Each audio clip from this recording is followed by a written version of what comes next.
Hello and welcome back to Crypto Saving Experts, where we talk about the latest cryptocurrency news and take a look at the markets so that we all know exactly what is happening today in the markets. It's all looking pretty bleak. Everything is red here in the top 9 cryptocurrencies. If we scroll down here, it's not been a great week or 24 hours for the price of a lot of the leading cryptocurrencies here. Ethereum is down to $26,160. Ethereum is down to $1,575. Overall, not been too great, both around 4 or 5% down within the last week there as well. Things could be better right now. Let's take a look at the biggest gainers. Let's see what we've got up here. We've got Chainlink as one of the biggest gainers, up 2% in the last 24 hours to $7.26. ICP there as well, one of those old coins that have just managed to stick around. In terms of the losers, we're looking at FTT, FTX token. We are actually talking about FTT in this first news story, so let's get straight into it. Before you do, please don't forget to like, subscribe, and hit that bell notification button so you don't miss the latest cryptocurrency news. We do these live streams every single day. We're going to run through the latest crypto news, see what's going on, and we'll then be analysing the price of Bitcoin at the end of today's stream as well. And we'll take a look if there's been any CME gaps being created over the weekend. So first of all, here we have Coinbase has abandoned the plan to take over FTX Europe. So according to Fortune magazine's most recent update, Coinbase has shown interest in acquiring the European branch of FTX, the centralized exchange that went bankrupt in November 2022. However, a source familiar with Coinbase's plans has said the deal is no longer a consideration. So what we're seeing here is FTX was actually valued at around $40 billion until on the 11th of November 2022, the CEO unexpectedly announced that he had resigned and it was filing for bankruptcy. Since then, the multiple fraudulent practices that pervaded the company came to light, and the FTX debacle has mainstream headline news worldwide.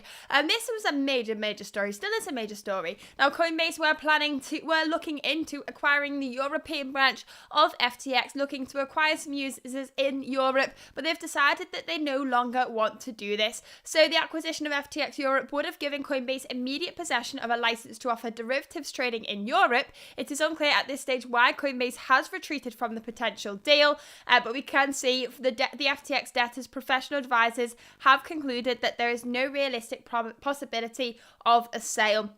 Now, what we're seeing is in the US, cryptocurrency companies aren't exactly welcomed. And we all know this at this point in time. The SEC and the regulators over there haven't really made it easy. And Coinbase have said, look, if regulation in the US doesn't get more clear and transparent and create some clear guidelines about what's going on for the cryptocurrency space, we're going to have to focus our efforts elsewhere. Now, acquiring FTX Europe and getting that license immediately to offer derivatives in Europe could have been a massive head start for their mission to expand and focus more offshore from the US. However, they have decided not to take on that challenge. I'm sure we will find out why from Coinbase within the next couple of days, or fingers crossed, I hope we do, because it'd be interesting to know that. And the same token, Coinbase have made a big move here, and Coinbase have become the largest Bitcoin holder in the world. So Coinbase now holds approximately the same number of Bitcoins as Satoshi Nakamoto, the anonymous creator of Bitcoin. So that is a huge amount of Bitcoin right now.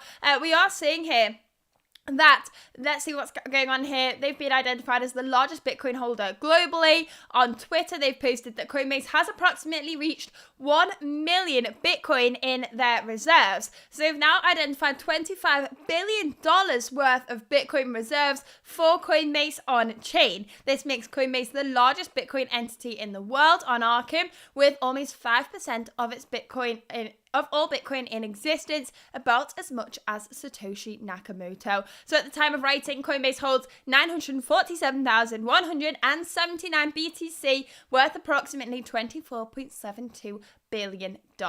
Now, we are seeing here that over 36 million Bitcoin deposit and holding addresses used by Coinbase, with their largest cold storage wallet containing 10,000 Bitcoin. Based on their most recent financials, Coinbase likely has thousands more Bitcoin not yet labeled.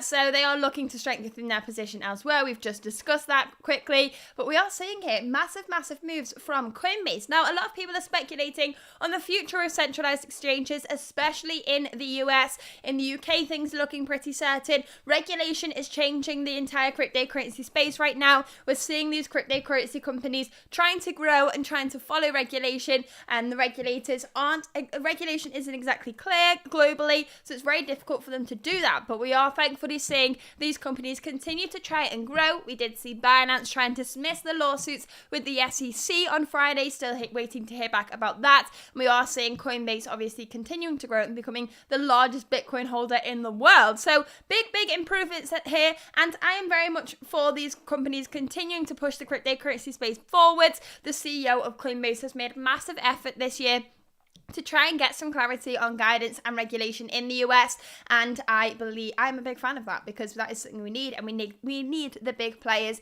like the CEO of Coinbase and others at the same level to be pushing the cryptocurrency space forward as much as possible. Let's see what else is going on in the rest of the cryptocurrency news, though. Still on the topic of FTX. If you wouldn't mind, please don't forget to like, subscribe, and hit that bell notification button to help us get more viewers on this channel. We've been doing these live streams every single weekday since December last year. We're now in September. We're approaching that year mark of daily live streams. Not missed a single day. So I would appreciate it if you could like, subscribe, hit that bell notification button, share the stream with your friends, and help us reach more people. Let's see what's going on here.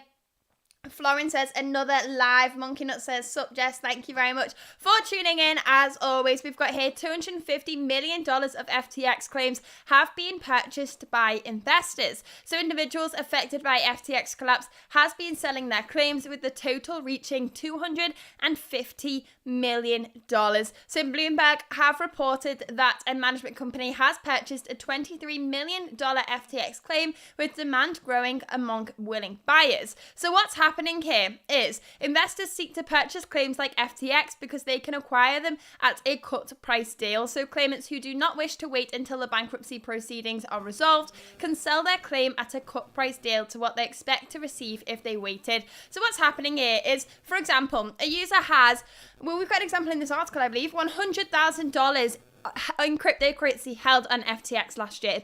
Then the company went into bankruptcy. They paused withdrawals, so that user could no longer withdraw their funds from the exchange. Now that user can wait until FTX release those funds back to the users and give those users their funds back, but they are waiting and seeing what their cryptocurrency could do over that period of time. Let's say, for example, they held $100,000 in well, let's continue with the previous story here, actually. We've got $100,000 in cryptocurrency on FTX. Now, they could wait to get access to their $100,000 again, if they are getting access to that money again, or they could sell their claim to an investor. So an investor could give that person $40,000 immediately and take on that claim, and they may be prepared to wait for that whole thing to continue and go through the whole process before they receive that $100,000. Now, for investors, this seems like a pretty good opportunity.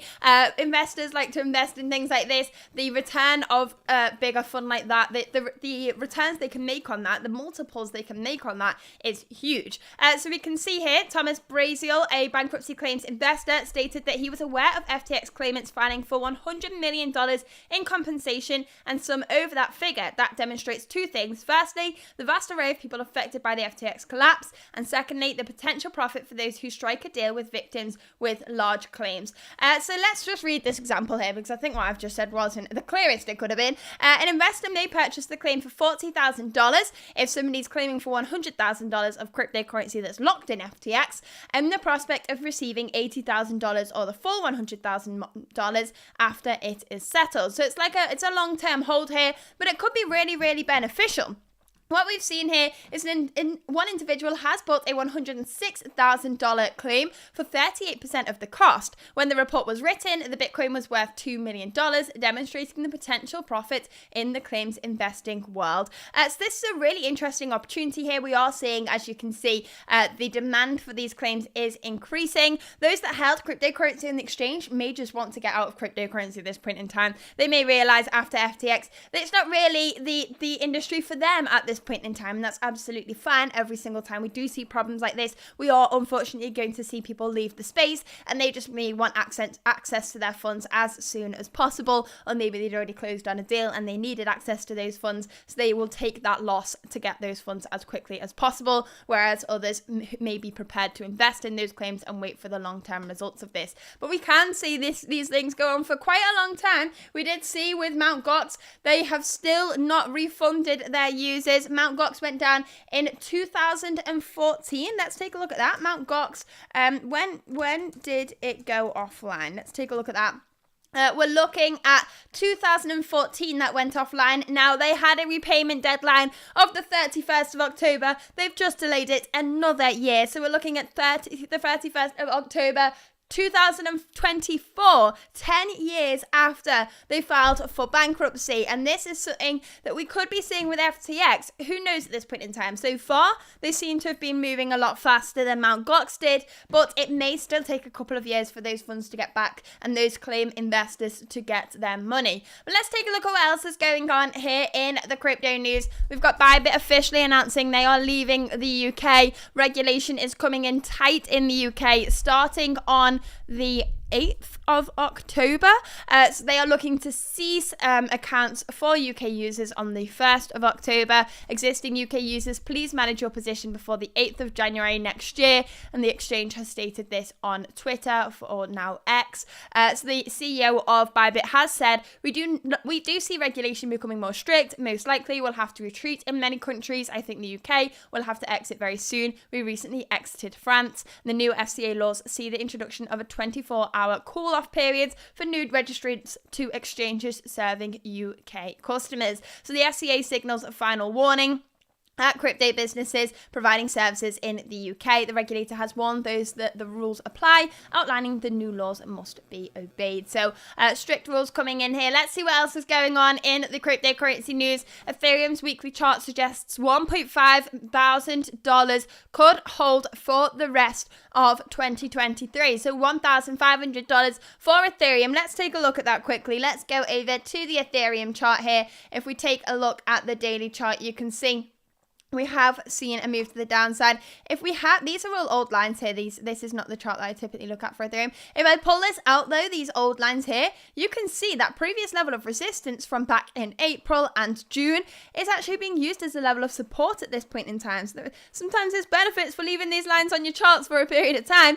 We also have a zone of resistance, I would say, between the $1,730 level and the $1,720 level. But it is looking like we do have some support at these lower levels here at $1,500. We've used that as a support many times in the past, back in January and February this year, and we obviously have some support building at that $1,550 level as well. Let's see what's going on here though. Ethereum's weekly chart is suggesting this. Let's take a look at the weekly chart here. If we go to the 1 week chart, you can see, and we have faced these levels before on the weekly chart and we have managed to hold them. So hopefully this article is correct and we can see some support to hold for the longer term. I'm seeing a lot of people feeling slightly bearish about what's to come for the rest of the year. We all know that September historically has not been a positive month for the cryptocurrency markets. Specifically, we all know that the last week in September can be a little bit volatile for the cryptocurrency markets, but hopefully we can hold these levels of support and hold strong during this period of time. So we can see here 1,500 could hold in the event of a major sell-off. We've got some major levels of support there to be watching out for, and Ethereum's network activity has been disappointing post-merge, according to JP Morgan. So we do have some conflicting opinions here about what's to come, but we'll keep you updated here on these live streams. Please don't forget to like, subscribe, and hit that bell notification button so you don't miss the latest crypto news. Here we have Bitcoin mining could reduce global emission by 8%. So we're seeing here that a report has outlined that Bitcoin mining could be used to reduce the effect of environmentally harmful gases. Now, I would really like to see this flip. We've seen a lot of people saying they don't like cryptocurrency, they don't want to get involved in cryptocurrency, or they just don't see the benefits of cryptocurrency, and they see a huge negative here because of the environmental effect Bitcoin mining has. Now we can see here, the more people that are mining Bitcoin, the more power that goes into the network, the more we are securing the network, but the more energy we are using. So we can see here that we are trying to flip this into a good thing instead. So you can see a report was titled Bitcoin and the Energy Transition from Risk to Opportunity, and outline the theory and evidence of the claim. So the opportunities are, the document is split into seven opportunities, and you can see the list of those here. It covers the challenges in the energy industry, Bitcoin's benefits and risks, and the future. So this is a 46-page long article here. If you want to read more about that, I will drop the link to this article in the chat here.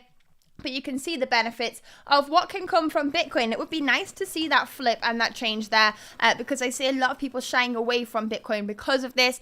We did already see Bitcoin's network energy consumption now cross over 50%.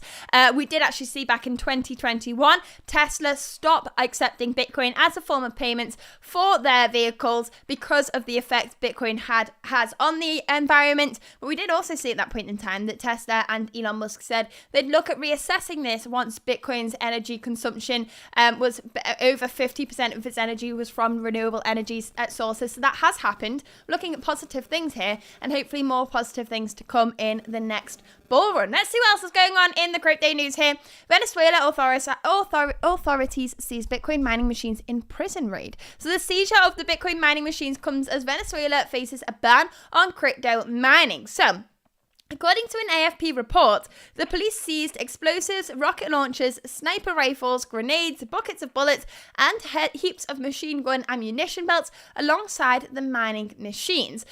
So they were raiding a prison taken over by an internationally organised crime gang, and whilst they were doing so, they found mining machines. On the 20th of September, the Venezuelan government deployed around 11,000 police officers and soldiers with tanks and armoured vehicles to the Tocoran prison, which has been the headquarters of the gang for years, and they've found loads of Bitcoin mining machines. Now they are looking at banning crypto mining.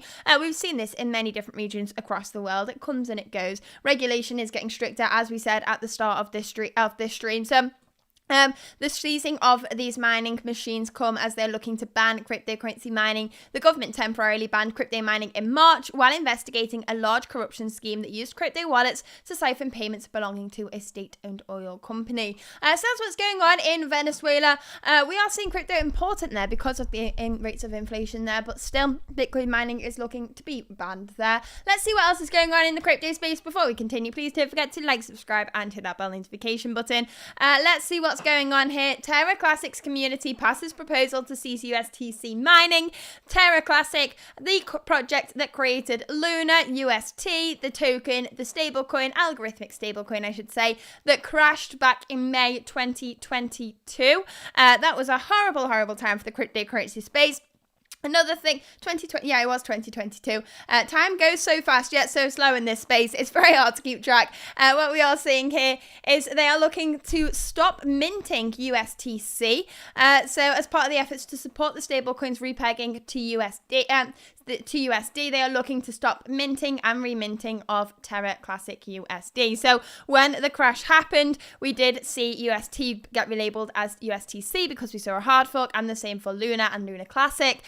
We are looking at the community staying strong despite that fall and the complete crash in prices. That is a project that I lost interest in as soon as UST pegged. I was very against investing in UST for a very long period of time. A lot of people were discussing it at the time, and I was saying I think it's too good to be true. We need to be very careful. Essentially, Terra are offering 20% interest on their stablecoin UST. Couldn't quite figure out what was going to go wrong, but it just didn't feel like something that could hold up those interest rates for a long period of time. Sorry, we could figure out what was going wrong, but we didn't know how it was going to go wrong. And then in May 2022, it completely depegged. It went down and down and down and down. Now, unfortunately, I'd given in to my beliefs just a week before and put money into UST, so I was still harmed by that move to the downside.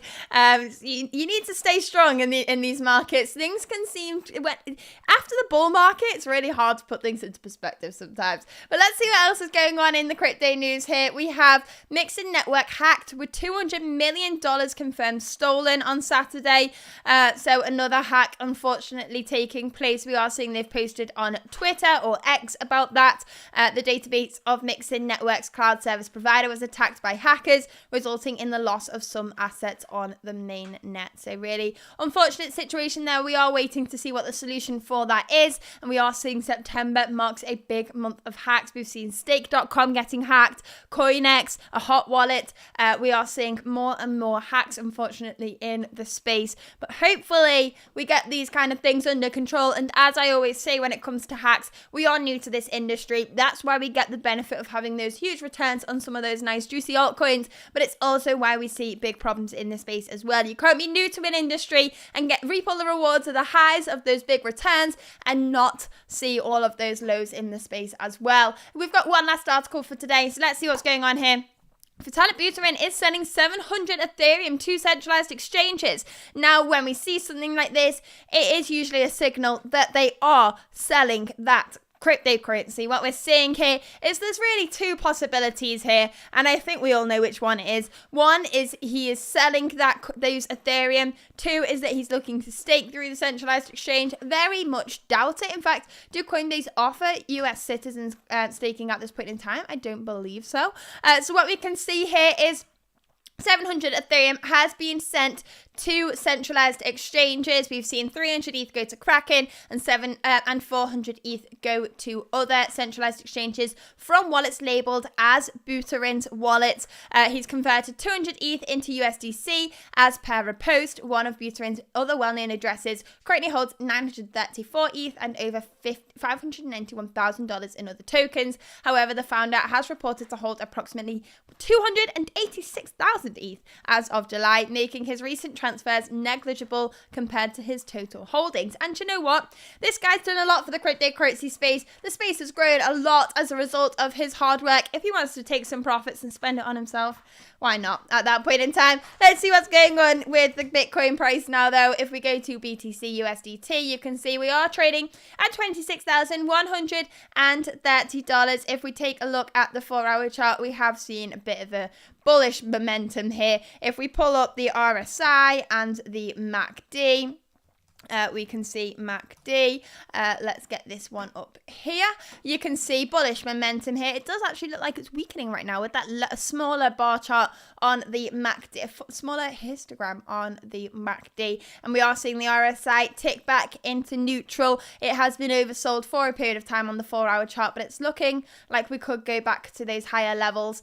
We are waiting to see where our support is going to hit here. If we take a look at the 4-hour chart, we're back within that range that we were in previously. I'm looking back at those levels, $25,400 to $24,900 as levels of support, but we do have a big range here which we could just skip between for a period of time before we get some big news in, which could fluctuate the price massively. But that is all we really have for today's stream. So thank you very much for tuning in as always. I hope you have enjoyed. Please don't forget to like, subscribe and hit that bell notification button. That's all we have for today, and I will see you all back here tomorrow with another cryptocurrency news update. Thank you very much for watching.